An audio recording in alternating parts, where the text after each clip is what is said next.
dari jenip. Baik lun jawab dengan secara pribadi. Nyubah lun jawab dengan secara umum. Hai lempap dari jenip.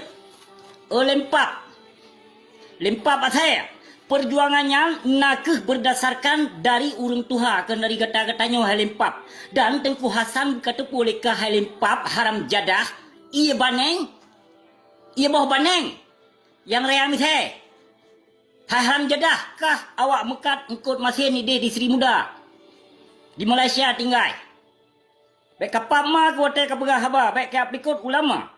Benar kata boleh ke hai binatang haram jadah antek PKI BJI lebeng hanagot. Kepumum kurangnya nampak ma ke. Tengku Hasan Muhammad Idroh. Yang ulama agaknya.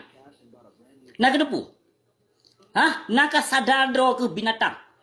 Baik kapal-kapal hanaruh ulama. Yang berdasarkan perjuangannya ino kakak labe lewat ke hai antek PKI serakah. Empat ke. Baik aplikot ulama sesungguhnya lewat kah. Karena berdasarkan draw kekuasaan Muhammad Idris salah si draw ulama. Dipakai lagi yang perkataan kah. Aseh. Pukoi ke punya ketabuh supah ke bak kadongnya lampap ke. Ya saya kaku pegat video lelon nepatih man sedang tua. Nepatih man. Hantam pernah yang binatang haram jadahnya hantam pernah tinggal di rumah. Sampai-sampai dia melindung. Dia melindung binatang yang diuleg-uleg gede. Bak kantor, bak kantor polisi. Bak kantor BKO gede. Diuleg-uleg gede, duduk tu. Ya petem. Kedai je ni, hanya dua binatang yang. Saya kaku pegat video lekem binatangnya hantar hanadu ha. Hanadu kedai je ni, han petih. Han petih ni acik je lagi habalun berahnya pukul. Pu dipap mai haram jedah yang. Acan piu tampo ba ayah leman baru ke depan drog lang pap ma kena kata sodro ke.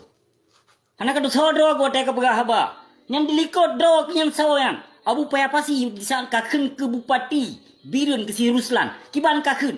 Sesungguhnya pakon tersenyum-senyum saja lagi yang pembicaraan kah. Apakah menang didikan? Yang ni wate tak perlu menang kon karu ke si pepe. Kanya leh.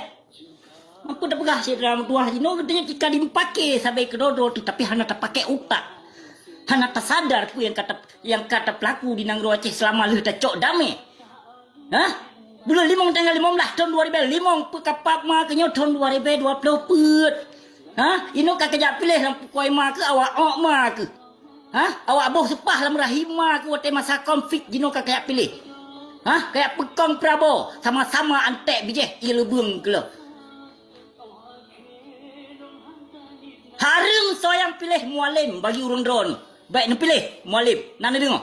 Mualim baik nak pilih yang antek PKI bijeh serakah. Tanyong dia thoke ya bab binatangnya. Tanyong dia. Bab panglima. Katanyong dia thoke koi ma.